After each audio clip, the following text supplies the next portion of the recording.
Nah, di antara pelajaran yang pernah disampaikan oleh Nabi yang diajarkan kepada Muadz bin Jabal, ya Muadz, atau kama qala Rasulullah sallallahu alaihi wasallam, wahai Muadz, u'allimuka du'aan, aku akan ajarkan kepadamu satu doa. Ya, dan jelas kalimatnya. Bisa mengentaskan kesulitanmu, utang-utangmu, dain kalimatnya tuh, walaupun itu sebesar Jabal Uhud, gunung Uhud. Ya, Masya Allah.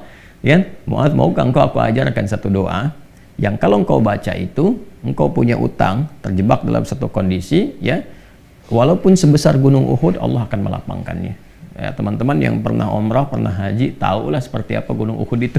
Ya, panjangnya luar biasa dan seterusnya. Itu ilustrasi.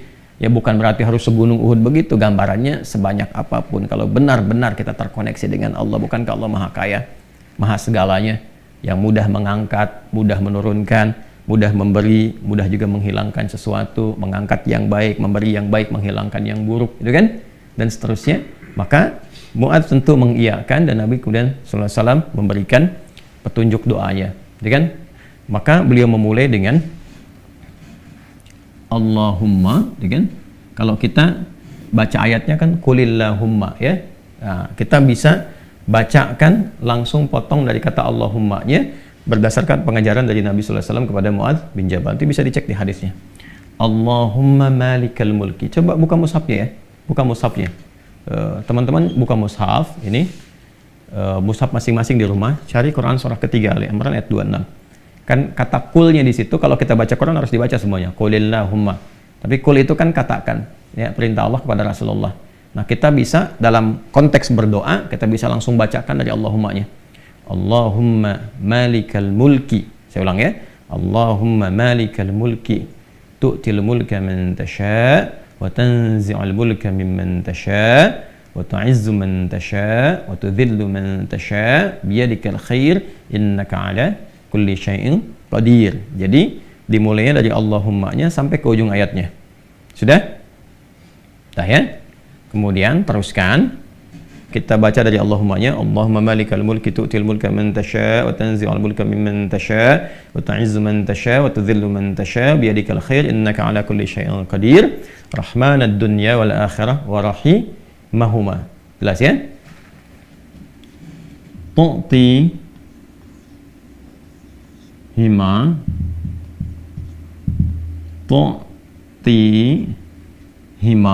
itu kan?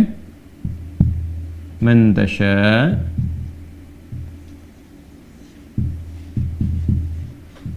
dah, wa tamna'u minhuma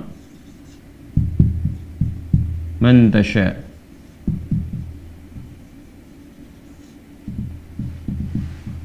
Dah? Sudah? Rahman ad-dunya wal akhirah wa rahimahuma, asalnya ya Rahman, ya Rahman ad-dunya wal akhirah. Karena kita ingin cepat, biasanya kan orang memohon tuh kalau punya utang pengen cepat dilepaskan kan, maka caranya biasanya dilepaskan huruf ya-nya dan menunjukkan ini fathah untuk menunjukkan ada ya sebelumnya. Asalnya ya Rahman ad-dunya wal akhirah. Kita percepat supaya kita minta sesuatu dipercepat. Rahman ad-dunya wal akhirah wa rahimahuma tu'tihima man tasha' wa tamna'u minhuma, ya kan? Man tasha'. Allahumma malikal mulki tu'til mulka man tasha'. Ya Allah yang menggenggam segenap kekuasaan, Engkau memberikan kekuasaan pada siapa yang Engkau kehendaki. Wa tanzi'ul mulka mimman tasha', dan juga mencabut, mengambil kekuasaan dari siapa yang Engkau kehendaki. Wa tu'izzu man tasha', Engkau mengagungkan, mengangkat siapa yang Engkau kehendaki. Wa tudhillu man tasha', dan Engkau bahkan merendahkan di antara makhlukmu yang Engkau kehendaki sesuai dengan hukum-hukummu. Biyadikal khair, segala ketetapan kebaikan dan segala kemuliaan ada dalam ketetapanmu. Innaka 'ala kulli syai'in qadir, hanya Engkau yang paling kuasa untuk menetapkan segala hal. Rahman ad-dunya wal akhirah, ya Allah yang maha pengasih, yang sempurna kasihnya dalam urusan dunia dan akhirat. Wa rahimahuma, dan sempurna kasih sayangnya dalam segala urusan dunia dan akhirat. Tu'tihi man tasha', Engkau memberi siapapun, baik di langit ataupun di bumi, kepada siapa yang Engkau kehendaki. Wa tamna'u minhum man tasha', Engkau pun bisa mencegah apapun terjadi bagi siapapun, makhlukmu di langit ataupun di bumi. Jadi kita mengambil dua hal nih, yang baik Allah kasih, dari yang buruk-buruk dicegah, gitu kan? Kemudian ini yang paling indah, aghnini bi rahmatika, ya Allah lapangkan aku, Agni itu dari kata ghina, aghna yughni, agni. Asal katanya dari kata ghina, sesuatu yang lapang dari segi harta. Kayakan. Kadang diambil majas untuk mengayakkan hati. Di sini maksudnya ke materi. Kayakan aku ya Allah, berikan aku kecukupan yang melapangkan aku, ya kan, dari urusan-urusanku. Maksudnya ini terkait hutang. Bi rahmatika, dengan rahmatmu. Ya, ini bahasanya indah sekali. Ini balaghahnya tinggi banget ya. Ya, kalau kita ambil ke bahasa kita kan begini. Ya Allah, yang paling sayang kan Engkau. Yang paling punya kan Engkau. Yang menguasai dunia dan akhirat kan Engkau. Yang memiliki kebaikan kan Engkau. Yang mencegah dari segala yang sulit pun kan Engkau. Yang punya solusi semuanya Engkau. Maka dengan kepasrahanku kepadamu dan pengakuanku atas semua rahmat dan kekuasaan keagungan yang Engkau miliki, aku memohon dengan rahmatmu, dengan kasihmu. Hanya Engkau yang sayang ya Allah, yang bisa menyelesaikan urusanku. Ya, dan dengan rahmatmu aku mohon yang bisa melapangkan keadaan hartaku untuk melunasi utang-utangku. Kalau aku memohon kepadamu saja dengan segala kasih sayangmu, kepada sifat sayangmu, ya kan? Kalau aku memohon dengan segala sayangmu belum kau kabulkan, maka kepada siapa lagi aku mesti mohon? Sedangkan kau yang paling sayang kepadaku. Kalau yang paling sayang saya tidak memberi, lantas kepada siapa saja? Ya, kepada siapa lagi aku mesti memohon? Maka aku mohon ya Allah, lapangkan keadaan diriku dengan sayangmu itu sehingga aku tidak memohon dan meminta lagi kepada selainmu. Ini ya, aghnini bi rahmatika an rahmatin man siwak. Ya Allah, semua orang sudah mengatakan nggak bisa, ini nggak mungkin, ini nggak mau, itu tidak. Maka aku memohon kepada yang paling sayang kepada aku. Kalau kepada yang paling sayang saja belum dikabulkan, lantas kepada siapa lagi aku mesti meminta? Mohon lapangkan diriku dan berikan aku kekuatan sehingga dengan rahmatmu aku tidak meminta kepada siapapun selainmu. Ini indah banget nih kalau kita turunkan dalam bentuk pemaknaan yang balaghahnya. Ini teman-teman doanya. Ya. Setelah itu akhirnya dengan Al-Fatihah. Fatihah itu pahalanya banyak banget kan? Di antara namanya selain pahala itu juga ada fungsi-fungsi fadilahnya, keutamaannya. Ya, apa di antara fungsi keutamaan fadilah itu disebut juga dengan Al-Kafi, Asy-Syafi yang mencukupkan segala hal. Ya kan? Yang dengan izin Allah bisa menyembuhkan, karena intisari Quran itu ada di Al-Fatihah. Maka diakhiri dengan Al-Fatihah, kemudian setelah itu tutup dengan salawat. Tutup dengan salawat. Dan nanti ada hadis lain yang mengajarkan kaitan antara hutang dengan memperbanyak salawat kepada Nabi Muhammad SAW. Ya. Nah, salawat ini juga penting teman-teman sekalian, diperbanyak di akhir ya. Jadi setelah baca tadi Quran surat Nuh, Ali Imran, ya istighfar dulu. Jadi kalau kita rumuskan kan ketemu 5 kan? Ya, dari mulai kita istighfar dulu dengan segala ketulusan, dalilnya surat Nuh itu. Kemudian di surah Ali Imran kita bacakan, terus praktek doanya kita temukan. Setelah itu Al-Fatihah. Setelah itu kemudian salawat kepada Nabi Sallallahu Alaihi Wasallam. Nanti di hadis lain ada seseorang yang diajarkan oleh Nabi Sallallahu Alaihi Wasallam untuk memanfaatkan. Nah ini dia, kapan waktu di pertengahan malamnya. Ya, untuk memanfaatkan pertengahan malam itu terkait dengan utang piutang juga. Nah, lalu dia berkata, apa yang harus kami lakukan ya Rasulullah? Yang perbanyak gitu kan, ibadah kepada Allah. Lalu diajarkanlah salawat. Aku akan mengambil, kata orang itu, sepertiganya. Kata Nabi, itu baik. Kemudian kalau bisa tambah, aku akan mengambil 2/3-nya. Kata Nabi, kalau itu baik.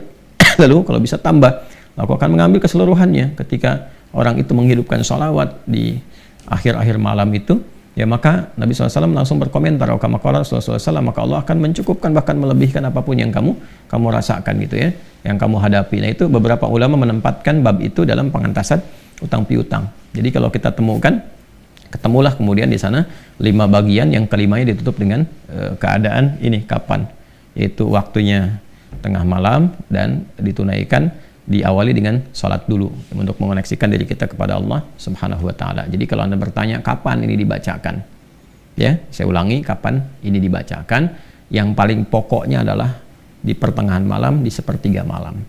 Jadi bangun malam hari supaya ada getaran kejiwanya lebih cepat mengamalkan Quran. Surah Al-Muzammil itu surah 73 ya, di ayat yang ke-6, inna nasyi'atal laili hiya asyaddu wat'aw wa aqwamu qila. Bangun malam itu bacaannya menyentuh kepada jiwa, lebih mudah mendapatkan kekhusyuan. Jadi sepertiga malam bangun, istighfar gitu kan. Ya, setelah sholat kita supaya bangun konektivitas dulu. Sholat itu kan kalau sudah bagus khusyuk, konektivitasnya tinggi. Setelah itu baru diistighfari. Istighfar menjelang sahar. Ya, wabil asharihum yastaghfirun, menjelang sahar mereka banyak istighfar.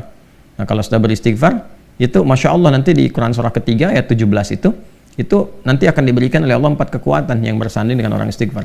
as-sabirina was-sadiqina wal-qanitina wal-munfiqina wal-mustaghfirina bil ashar.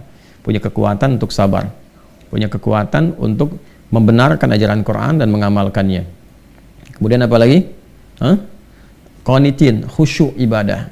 Orang yang biasa bangun malam istighfar di ujung malam tuh lebih khusyuk ibadahnya. Nanti wal munfiqin, bisa jadi rajin infak, setara itu. 4 itu bisa setara. Jadi orang yang istighfar, pemahaman pertamanya bisa setara amalnya dengan orang yang rajin infak, yang khusyuk ibadah, orang yang membenarkan isi kitab dan mengamalkan, serta orang sabar. Pemahaman berikutnya adalah mendapatkan 4 keutamaan ini. Bisa rajin infak. Bagaimana bisa infak kalau nggak ada yang diinfaki? Ya, makanya itu satu-satunya juga yang menguatkan kembali bahwa ketika bisa istighfar dipraktekkan di ujung malam, wabil asharihum yastaghfirun. Kapan istighfarnya? Setelah tahajud. Dari mana taunya? Quran surah 51 dari ayat ke-15 sampai ke-18. Innal muttaqina fi jannati wa 'uyun akhidina ma atahum rabbuhum innahum kanu qabla dzalika muhsinin. Ayat 17-nya, kanu qalila minal laili ma yahja'un. Kan mereka itu orang-orang yang sedikit tidurnya, maksudnya menghidupkan malam, rajin tahajud. Setelah itu apa? Wabil asharihum yastaghfirun. Menjelang waktu sahar, sepertiga malam ke waktu sahar, ya dekat-dekat ke fajar, dia banyak istighfar. Nah, saat istighfar itulah dia dapatkan sampai hatinya khusyuk, baru bacakan ini. Ya Allahumma malikal mulki tu'til mulka man tasha' wa tanzi'ul mulka mimman tasha' wa tu'izzu man tasha' wa tudhillu man tasha' biyadikal khair innaka 'ala kulli syai'in qadir. Rahmanad dunya wal akhirah. Itu tulisan ke sana. Wa rahimahuma tu'tihuma man tasha' wa tamna'u minhum man tasha'. Kemudian teruskan langsung ke bawah. Aghnini bi rahmatika an rahmati man siwak. Minta kepada Allah. Ya, setelah itu boleh sertakan kemudian bahasa-bahasa kita minta. Terus baca Al-Fatihah, tutup dengan salawat kepada Rasulullah sallallahu alaihi wasallam. Ya, itu dibiasakan. Nah, sampai mendapatkan kekuatan, tapi bukan berarti tidak berikhtiar. Setelah itu ikhtiar tetap. Ya, tetap berikhtiar.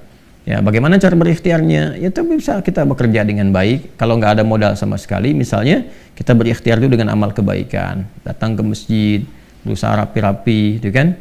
Kemudian kita lihat ke DKM-nya, misalnya mengajukan dulu permintaan, nggak usah banyak-banyak pinjamnya, pinjamlah misalnya 100.000, 200.000 atau 500.000. Kemudian setelah itu cari peluang-peluang, misalnya di majelis-majelis ilmu kan banyak orang belajar itu, ya belilah modal tertentu, beli makanan atau minuman, terus kontak ke DKM-nya sampaikan, ya supaya nanti ada sinergi antara jamaah dengan yang dagang, bicara dengan baik-baik sehingga nanti diumumkan, ustadznya juga menyampaikan, berikan kelapangan kepada teman-teman yang sedang misalnya mencari rezeki berjualan, dapat dari situ, tambahkan lagi berdoa. Bisa jadi tiba-tiba Allah berkehendak menggerakkan orang-orang tertentu yang baik dan sebagainya, ya kan?